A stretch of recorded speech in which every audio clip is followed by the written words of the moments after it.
que je prépare d'autres night shots. Oh, regardez. Comme la dernière fois, regardez. Ah putain, je sais pas si vous le voyez. Oh putain. Oh, magnifique.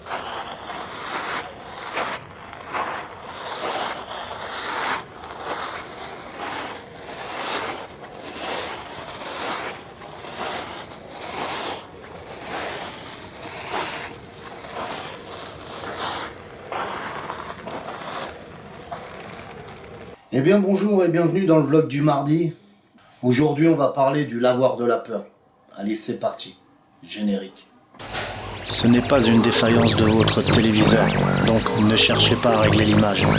Vous êtes bien sur le paranormal du 24. Comme vous le savez tous, il y a 2 épisodes du lavoir de la peur. Le premier a été fait en 2017.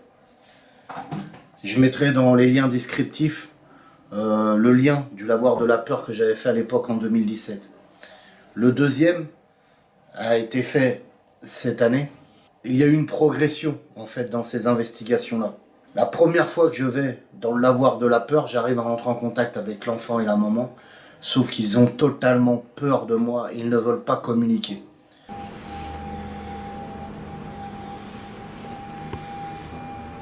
Bonjour.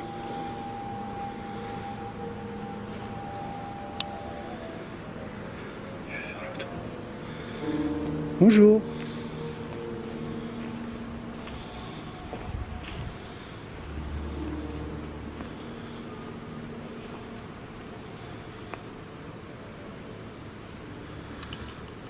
C'est dingue.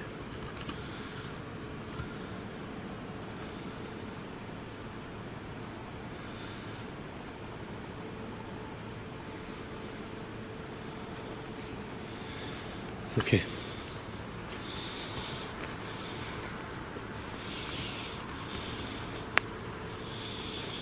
Maintenant, munissez-vous d'un casque et regardez bien, l'impossible va se passer.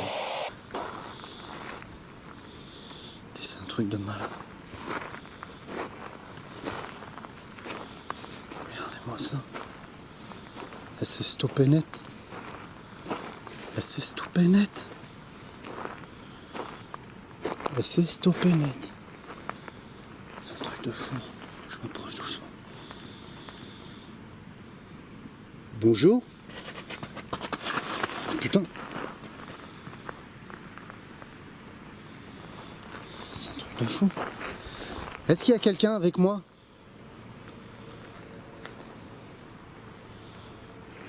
Ça c'est complètement dingue. Ma batterie. Putain, j'ai un problème de batterie, ça va se couper.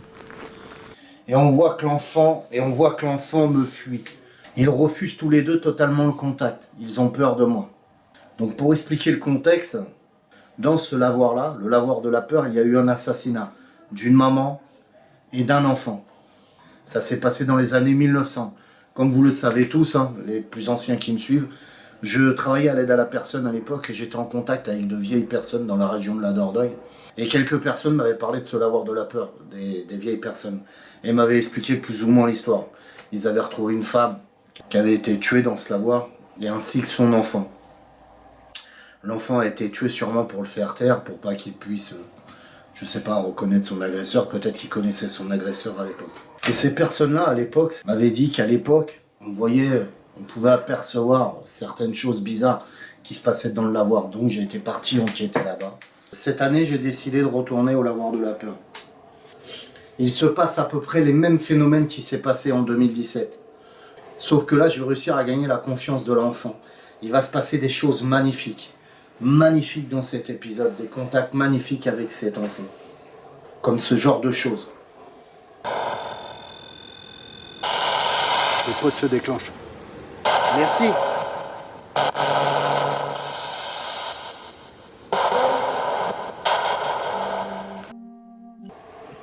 Et oui, pour que vous compreniez, l'enfant m'appelle papa une première fois dans la Ghost Box. Je ne comprends pas. La seconde fois, il me rappelle papa. Et là, je comprends qu'il m'appelle papa. Ça me fait une émotion formidable. Alors, je vous dis pas Quand j'ai re-regardé de nouveau Les Roches, c'était très émouvant, c'était vraiment très émouvant. Premièrement, pourquoi cet enfant m'appelle papa, me confond avec son père? Il voit une figure paternelle, masculine et paternelle qui vient rentrer en contact avec lui une première fois en 2017. Il se méfie et il me revoit en 2022. Il faut savoir que 2017, 2022, pour une entité, c'est rien du tout. C'est-à-dire que pour lui, ça s'est passé hier. Vous voyez ce que je veux dire? C'est assez curieux. Le temps, comme je vous ai souvent expliqué, on ne va pas rabâcher le truc, mais comme je vous ai expliqué, les entités vivent dans un temps totalement différent.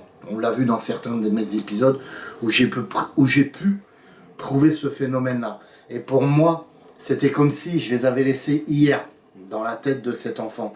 Il me voit, il rejoue avec moi, il se rend compte que je lui veux pas de mal du tout. Là, il gagne ma confiance et peut-être même qu'il me confond avec son papa. Et c'est pour ça qu'il m'aurait appelé papa, puisqu'il y a cette figure paternelle qui est là, etc. Chose encore plus belle, c'est quand je lui demande de se manifester. Faites sonner le pote, encore une fois.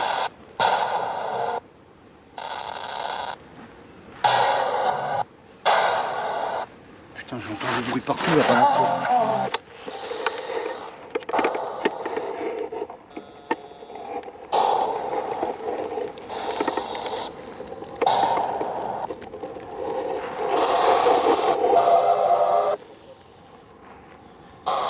Est-ce que c'est toi qui es sur la balançoire, petit? Peux-tu me parler? Parle par le biais de la boîte qui est derrière.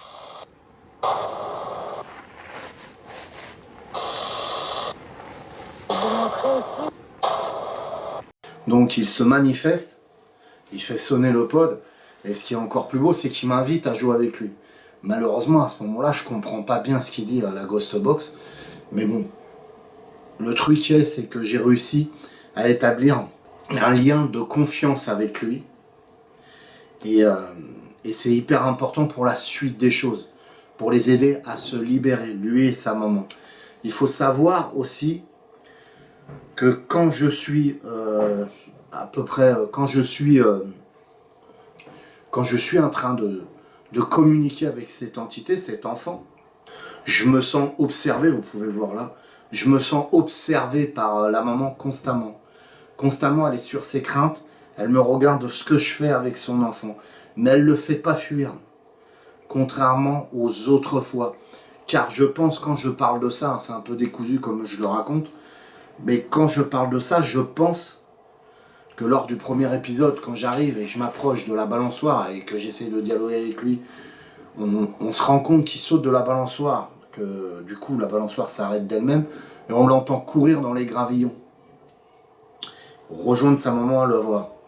On peut supposer, je suppose que l'enfant est appelé par la mère en lui disant en gros fais attention, ou lui fait un geste, viens vite. Il faut savoir qu'ils ont été assassinés par un homme, donc il se méfie. Donc l'enfant rejoint sa mère. La deuxième fois, en 2022, je vous remonte la scène. Là. Bonjour. Putain. C'est un truc de fou. Est-ce qu'il y a quelqu'un avec moi?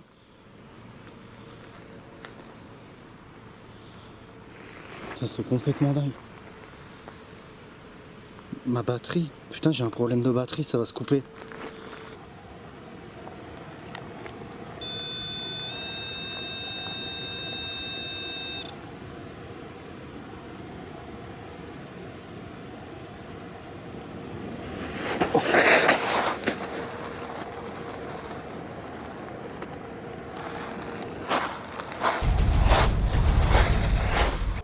Et donc là, on voit de nouveau l'enfant fuir. Sauf que moi, je vais y aller progressivement et je vais essayer de gagner sa confiance. Et là, chose merveilleuse, c'est que je vais établir un contact concret avec lui. On l'entend parler par le biais de la Ghost Box, on l'entend jouer avec moi, c'est magnifique. Et donc, la mère, en m'observant, se rend compte que je ne leur veux pas de mal. Donc, en faisant cette deuxième investigation, j'ai gagné une étape supplémentaire. J'ai gagné la confiance de l'enfant. Le but de la manœuvre, maintenant, ça serait de revenir une troisième fois. Et cette fois-ci, gagner la confiance de la maman. essayer de savoir ce qui les bloque. Est-ce qu'elle a besoin de communiquer? Est-ce qu'elle a besoin de dire ce qui s'est passé? Ou c'est l'enfant qui a besoin de dire? Se confier à moi pour pouvoir les aider à se libérer en fait et à monter en haut, quoi. Donc le but de ça, c'est de faire cette investigation, c'est de retourner une 3e fois là-bas, gagner confiance avec la maman, savoir ce qui s'est passé et les aider à créer ce canal de lumière pour qu'ils puissent monter eux-mêmes et qu'ils ne restent pas bloqués à cet endroit-là. Vous voyez ce que je veux dire? Voilà. Donc on se donne rendez-vous vendredi soir pour la nouvelle investigation. Je vous aime tous, que la paix et l'amour soient avec vous. Et à très vite.